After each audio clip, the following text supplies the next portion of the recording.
The Australian Financial Review. Hello, I'm James Thompson, Senior Chanticleer columnist at the AFR. Welcome to our weekly news breakdown of all things business, finance and markets.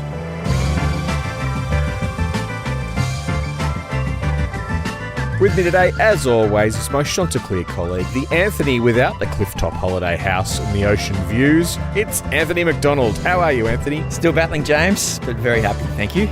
Good to hear.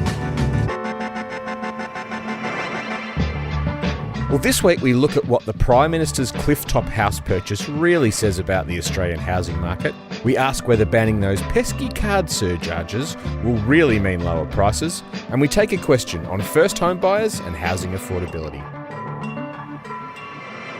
But first, Anthony, we have to start with the elephant in the room today, I think. We're the first ones to opine on company culture and stick the boards into boots and management who've done the wrong thing. Think of Rio Tinto, Crown Resorts, Star Entertainment, PwC, Fortescue, Qantas. There's always someone. Well, guess what? It turns out our employer, Nine Entertainment, is far from perfect.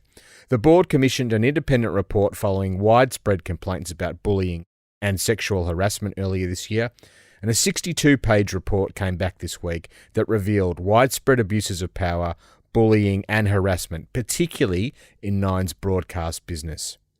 Anthony, this one's very close to home for us, and it made for terrible reading. What caught your eye in this report? Well, what I learnt, James, is there must be some pretty traumatised people in the building. I mean, I was very surprised by that. Like some of the quotes from people that responded to this survey were quite shocking. And the breadth of it, more than half of staff surveyed on the broadcasting side said they'd experienced bullying, discrimination or harassment. And where do you go? Yeah. Like there's 22 recommendations. If you're in charge now and you read this report, it's occurred on your watch. It's pretty damning, isn't it? I mean, you'd have to require material change if you're serious about apologising unreservedly, and that's the test ultimately, isn't it, James? It's what happens now. It's the one thing to do the review. It's another one to release it, which, credit to the company. That's brave, but it's the actions afterwards that are really going to matter. And James, you had a solid crack in your column. I think from you, that's 3 pieces in the past couple of months. I mean, what did you make of it? Oh, well, I think we've got to apply the same scrutiny we apply to everyone else to our own company. It's a publicly listed company. I mean, it's disgusting what's gone on here. Yeah. It's just totally unacceptable. And frankly, it's embarrassing because the media is at its best when it is holding power to account, when it's exposing bad behaviour and unethical behaviour and cultural failings.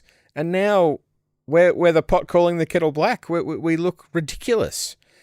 So, I mean, that's disappointing. But as you said, the trauma that's gone on, that's been normalised over such a long period, that it's even been institutionalised, that there's suggestions in there that, in the broadcast business where this sort of behaviour, intimidation, bullying, freezing people out of conversations, it seems to have sort of become a standard part of contract renegotiations. That's Neanderthal type stuff. So root and branch change is needed here. Yeah.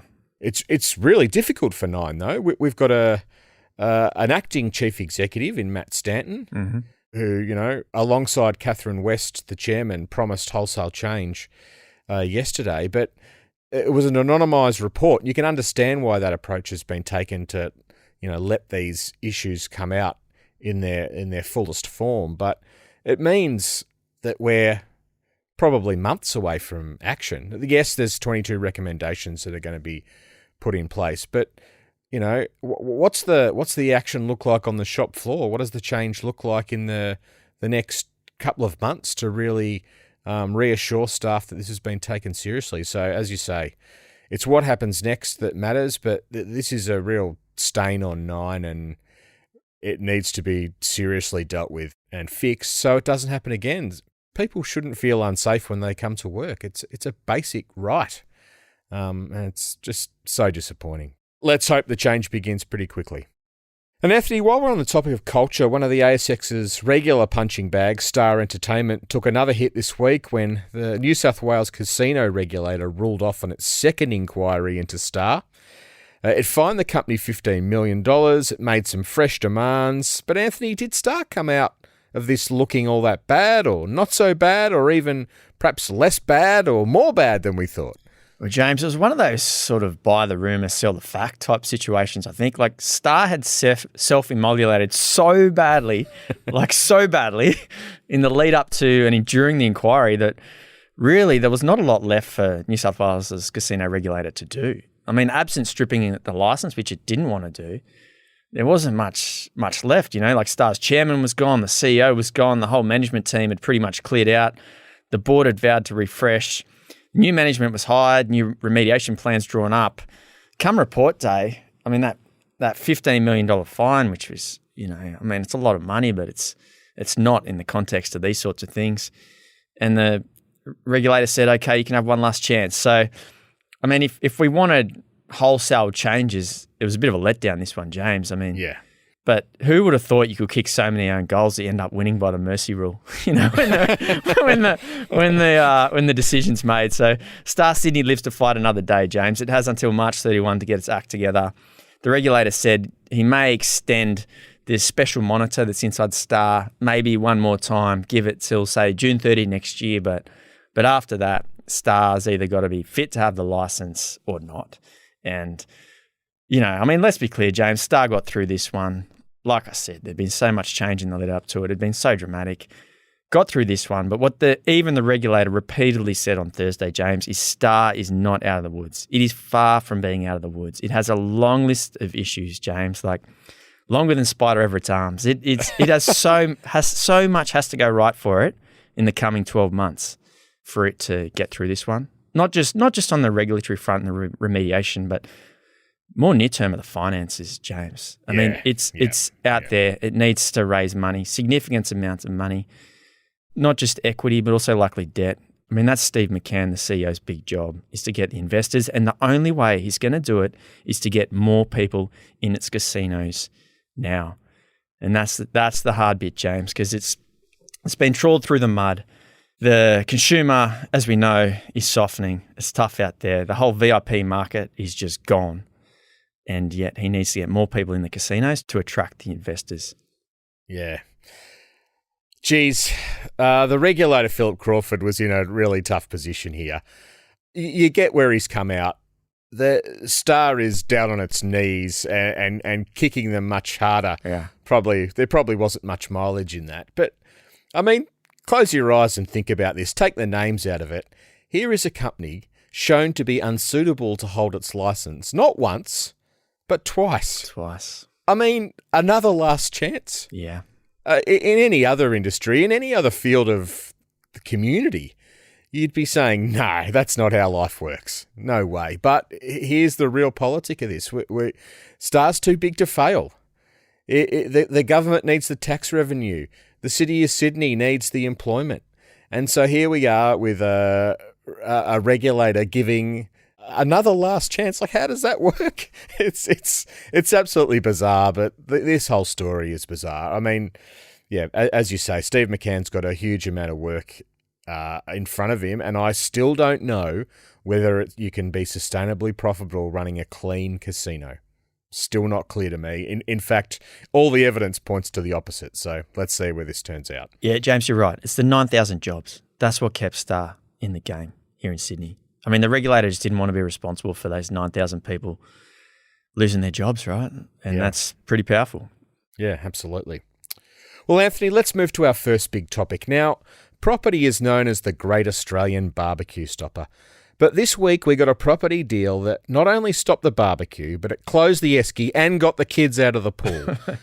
Prime Minister Anthony Albanese has just shelled out $4.3 million on a clifftop house on the central coast of New South Wales. Now, Anthony, there's been a lot written about this. Are we guilty of tall poppy syndrome on this one? Is this just a good old Aussie battler making good? Well, firstly, James, can I say, cracking house. Now, I'm familiar with that part of the world. I have a sister not too far away.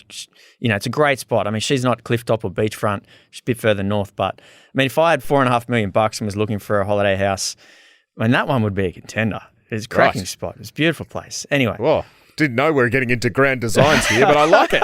That's for your question, James. I mean, Aussie battler, are you for real? Like, did you see that house? It's a bit hard to be playing the battler card now. isn't it? I mean, battlers don't end up in places like that, James. Real battlers. I mean, I really struggle with the battler card.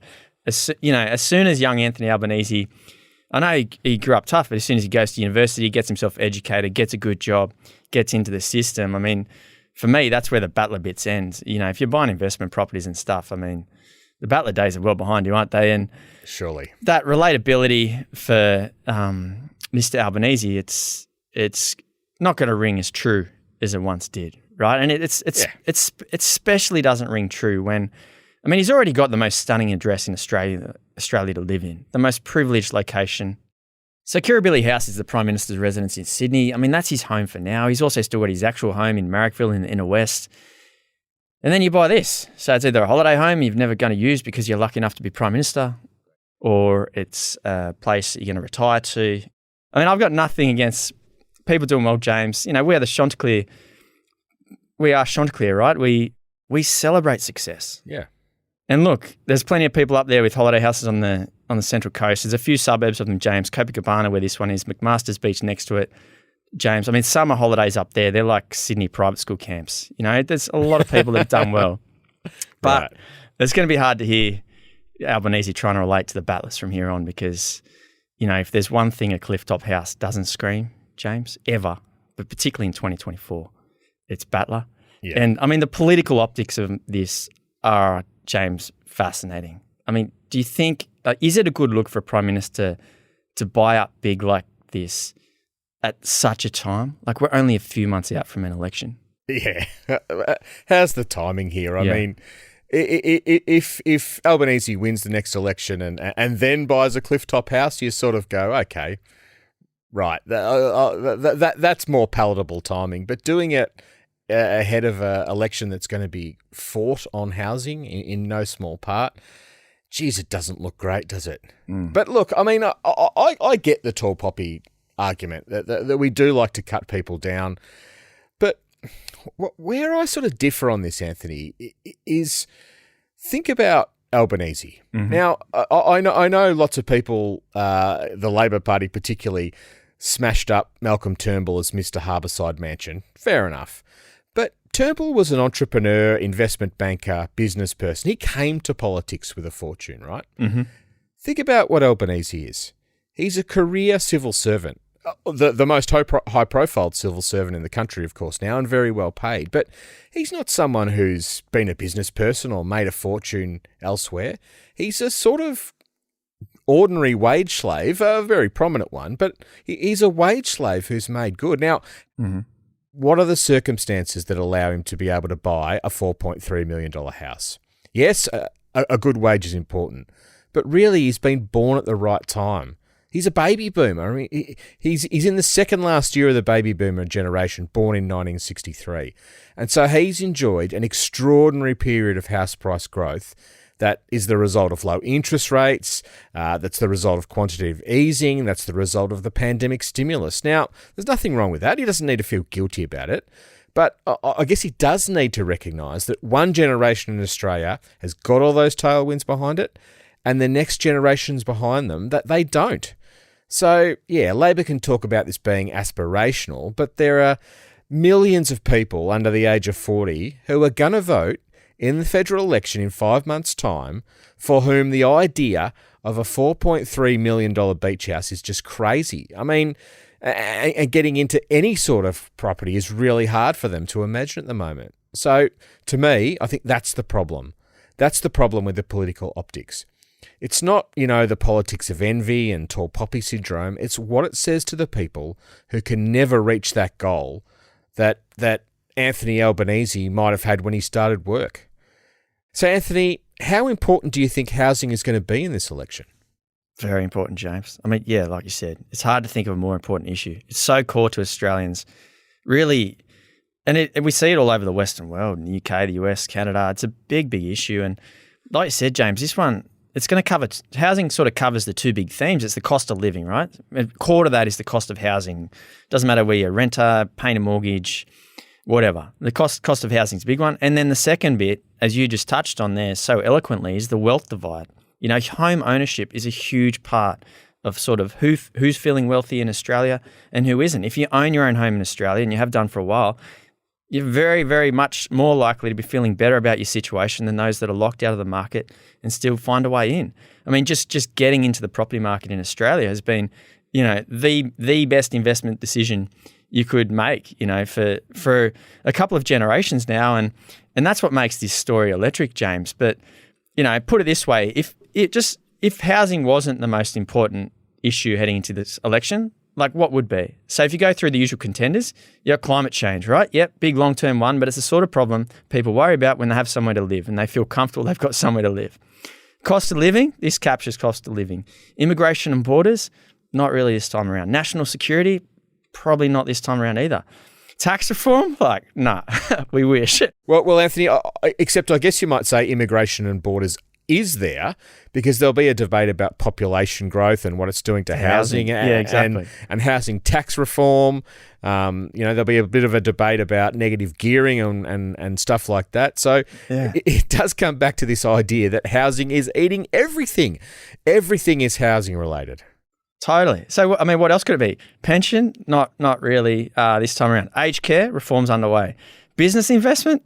Nah, mate, business not got much political capital at the moment. So there's got to be housing, doesn't it? That's gonna dominate this election. I just don't see how it's not going to be the red hot topic for the coming 6 months. And James, the sort of the irony of all this, you're in the middle of council elections down there in Victoria, right? We just had them in New South Wales, must have been, 4 or 6 weeks ago. And we always hear councils blamed for housing supplies problems. So, James, are the candidates all over this issue? Unbelievably, not really. I mean, I'm in the council, the Whitehorse Council area down in Melbourne in the outer eastern suburbs. The other day I got my one-pager with everyone's policy platform. I think 8 or 9 of the candidates, no one mentioned housing affordability. No one mentioned housing supply, but 2 people did mention inappropriate development, which I think is code for just making sure that no big blocks of apartments or flats go up. And so to me, I thought that sums up what we're talking about here. When you get down to it, these local councillors are basically betting that none of their voters want to hear about more housing supply, because what does more housing supply means? It means lower house prices in that area. And so, all this big talk about housing supply, where the rubber hits the road in these local council elections, there's just nothing. Crickets. So, it didn't fill me with great hope for the broader housing affordability debate. I mean, we've had the Business Council of Australia this week come out with a report, a really interesting report, saying that we might need to take planning and housing a strategy out of the hands of local councils. We might just need to override them, go past them to make this work. And I think that's a good example of how the angst is building at every government level. But the solutions are just really difficult, Anthony.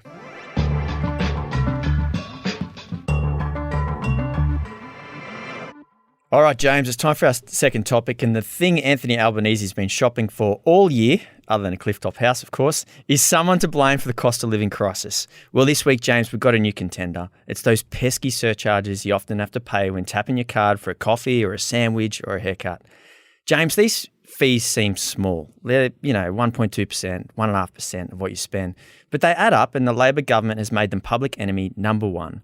It wants to ban surcharges on debit card transactions, which is when you use your card to pay for something directly out of your savings account, as opposed to on credit, subject to a review by the RBA. James, the government clearly thinks a $5 coffee should be $5, right? Whether it's paid for in cash or whether you use the cash in your bank account. At a high level, it's hard to not agree with that. But James, is this really the solution to the cost of living crisis? No, but you can see why it's an easy target. I think this one came out of the last round of the banking CEO's regular appearances in front of Senate estimates, and it really got legs there. There was some great political grandstanding with the prop cups of coffee. You just got to love that sort of thing. So, you're completely right. But let's not forget, Anthony, this is a government making a choice. Yeah. It is saying that we're going to remove these surcharges and make consumers winners. But there are losers on the other side, and you can see the losers will be small businesses, in this case the payment companies and the banks a little bit too. So there are consequences. It's not a zero-sum game, and I think there will be some unintended consequences to this move. I think one of those consequences, Anthony, is instead of a $5 coffee being like $5.04 with the surcharge, the new price for the coffee will just be $5.10 with no surcharge, and we'll think, hang on a sec, what happened there? That doesn't feel right. But that'll be the practical solution, I think, to this. But Anthony, let's just step back a second. These surcharges, where do they actually go? Who collects them? What are they used for? Why are they important? There's various people that collect them, James. I mean, like if you're selling something, you incur the cost when you accept payment from the customer. I mean, surcharging is just passing on that cost. And this is a little bit of a beat up because excessive surcharges are already banned. Yeah. You're only allowed to pass on what you can prove that it costs you to accept that payment from the customer. Now, the surcharges go to, they call them interchange fees. They're sort of like the fees set up by the card schemes, Visa, MasterCard, EFTPOS, which are regulated by RBA, and the RBA has been squeezing them down. You got to pay for your terminal as well. The e-commerce authorization fees, so the actual payment in your bank account. There's a few different parts along the whole sort of payments chain.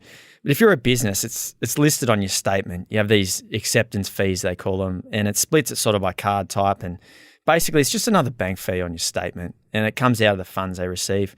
There's different rates for different types of transactions, different types of cards. I mean, the government here is just charging debit transactions, which, like I said, they're the ones that come out of your actual savings account rather than you kicking it down the road on your credit card. But ultimately, James, you're paying because there's a service here, right? Yeah. And someone has to pay for that service. Yeah. Don't you think? And that's probably the whole point where this debate is going to go. If customers aren't paying in surcharges, who's paying for the actual payments infrastructure? I mean, there's a reason tapping and going, using your card to pay for stuff is convenient, and that convenience comes at a price. Yeah. Someone's got to pay that price. Is it the small business? Is it the bank? Is it the payments provider? Or is it the customer like it is now? Someone's paying it, though, and that's what this debate has largely ignored. Yeah, you could just as easily have a much bigger surcharge on cash transactions because they are actually more expensive for a business. They probably just don't realize it. It's just that cost of going to the bank, the security cost of carrying all the cash. It's just so embedded in what the actual business is that there's no need for a surcharge. Now, James, Visa and MasterCard came out swinging, saying, "Okay, government, you can ban these payments, but if you do that, we'll stop protecting customers against fraudulent transactions." What'd you make of that argument? Yeah, I think it's a bit of brinksmanship, I guess. These are global payments giants that don't like getting pushed around, and when they do, they're going to push back. But I do think there's some merit to this argument. I mean, we talk to bank CEOs all the time. I talked to one this week, Patrick Allaway from the Bank of Queensland, and one of the first topics he mentions, scams. They're everywhere. Yeah. They're getting worse. It's sort of an international pandemic.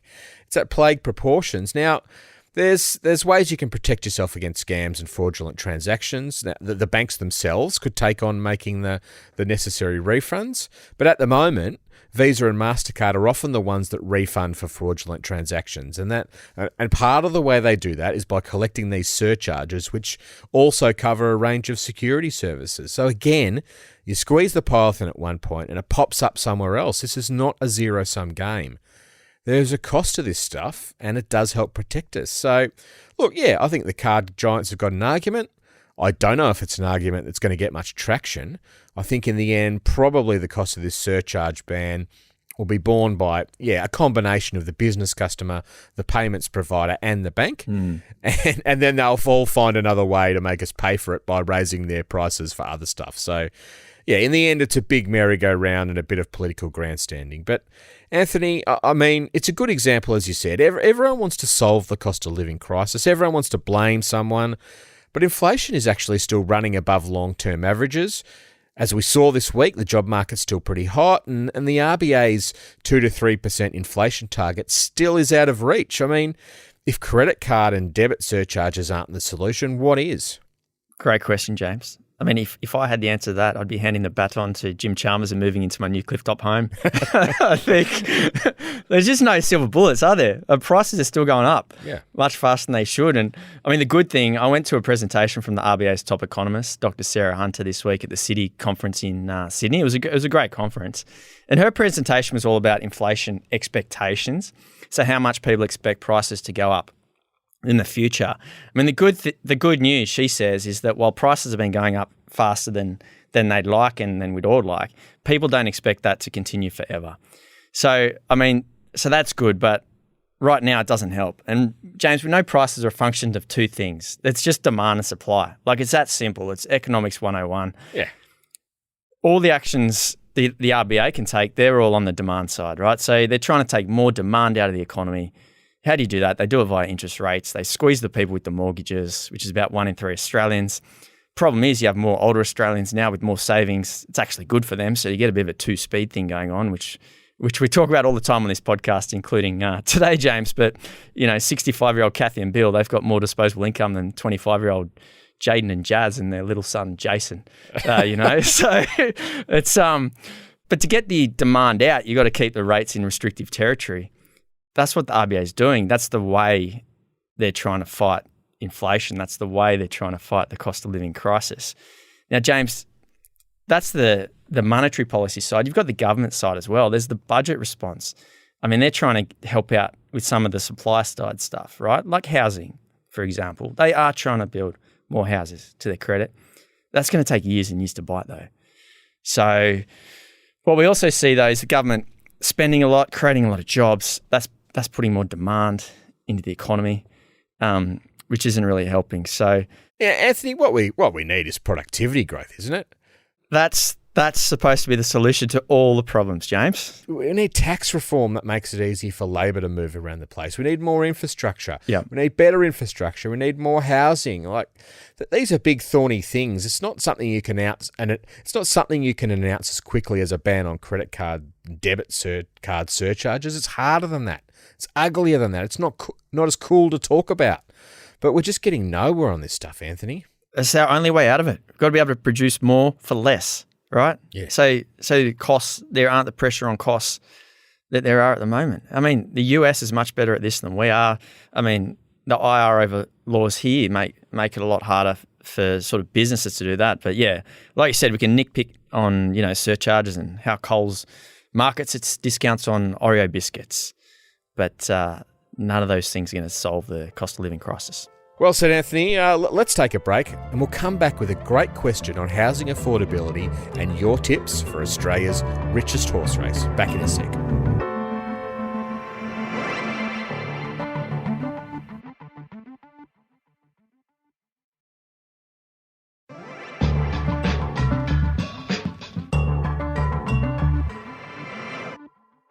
Welcome back. If you want to know more about what we're talking about today and a whole lot more, AFR subscribers can sign up to the Chanticleer newsletter at join.afr.com/Chanticleer. Every Friday, the newsletter pulls together the best Chanticleer columns from the week and the best bits of this podcast and delivers them straight to your inbox. Well, Anthony, we've got another big week coming up. We're climbing the mountain again at the AFR with another summit. Yep. The Energy and Climate Summit across Monday and Tuesday. All the big policymakers, all the big energy bosses. Obviously, this transition's lumpier and bumpier and slower than we'd all like, but I think this is going to be a good way to take a sort of health check on where we're at. Big time. I'm going to be listening to Frank Calabria, Origin Energy, Damien Nix, AGL, Energy Australia's CEO. I'm really, really keen to see how this conversation has changed since last year and the year before that and the year before that. I've got a panel on Tuesday afternoon with some actual investors who are putting actual money rather than hot air into the energy and climate debate. I've got Macquarie, Clean Energy Corporation, a venture capital firm. It's going to be great fun. So I'm really keen to hear what they're actually doing. Mm-hmm. AGM season wraps up again next week, Anthony. We've got Stockland on Monday, Suncorp and Transurban on Tuesday. The rest of the week, we've got Tabcorp, Fletcher Building, IAG, Brambles. But have we actually learnt much from the AGM's season so far? We get sort of trading updates for the last quarter that's gone. Anthony, are you feeling any sense about the economy that you could share? It's been a bit uneventful, James. Probably why we're only mentioning it here and not talking more about it. No, it hasn't really revealed that much. I mean, even in terms of pushes by shareholders against boards and that, it's been pretty uneventful. I mean, the only one that's really caught my eye was the vote against Perpetual's remuneration report, 88.08%, which is a monster vote against. I mean, straight away, I think that's got to be the biggest ever. And I think NAB, National Australia Bank, after the Royal Commission, though, copped a slightly heavier one, 88.4%. I think, did Qantas get a big one last year as well? Nah, it was in the low 80s. So Qantas was in the low 80s. Link last year was in the low 80s. So like Perpetual at 88.08% is a monster. Yeah. Anyway, it just shows you how disgruntled investors are there. I guess the one bit of good news to take out of AGM season, Anthony, is that we haven't had any bad news. I mean, True. Most of the trading updates have confirmed the guidance that companies provided in August. So, yeah, the economy's rolling along pretty much as our big corporates expected. And given everything else that's going on, we'd probably take that, right? True. Now, the Everest is on up in Sydney tomorrow and the Caulfield Cup's on in Melbourne. The Everest is a $20 million horse race. It's a big spectacle, I know, up there, Anthony, but it's actually turned into a fascinating business story because different people, organisations, companies, they buy slots in this race. There's 12 slots, and then they trade them, they lease them, they sell down part of them. It's become a real sort of wheeling and dealing event outside of the actual race itself. It's quite an interesting business experiment. Yeah, it is. And it's also become the biggest day on the Sydney racing calendar. So do you have a tip for us, mate? I know you're a student of the turf. I'm probably my tip's probably not as strong as yours, James, just given what I've heard from you over the years. But Storm Boy, decent odds, about $12. I think it catches my eye. What about you? Yes, well, I've got one, Anthony. It's named after Prime Minister Albanese's property portfolio. It's called Growing Empire. Nice. It's a 3-year-old from Melbourne that'll be in front for a long way. Whether it can hold on's the question, but of course, gamble responsibly and only do it for fun. Well, Anthony, we love questions here on the Chanticleer podcast. This week, our question's from Chris W.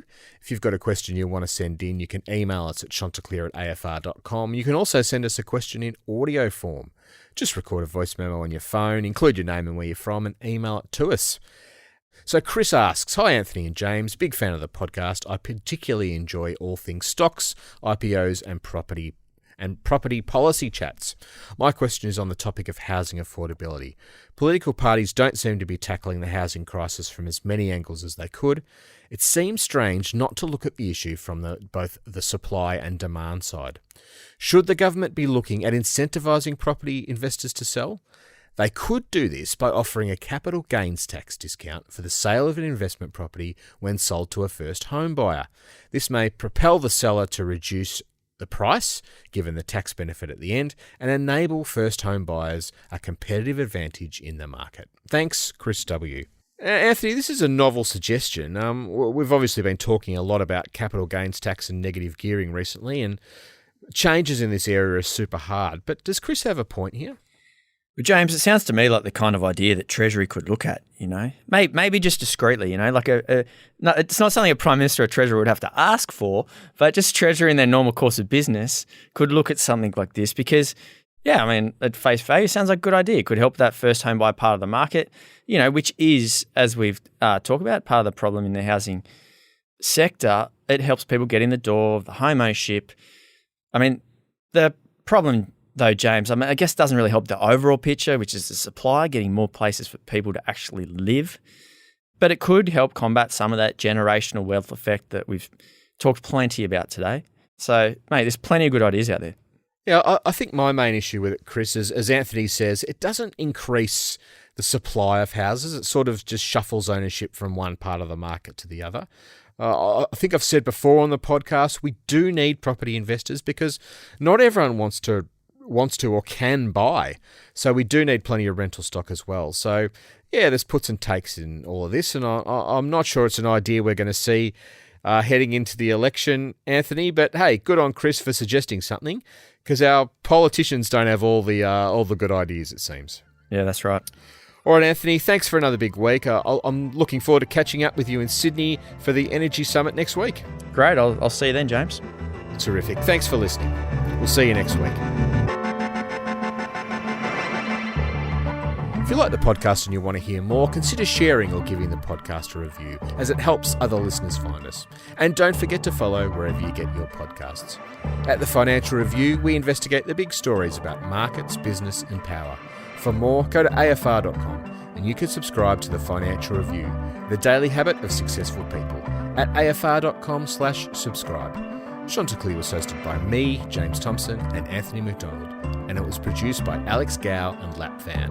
Our theme is by Alex Gow, the executive producer is Fiona Buffini.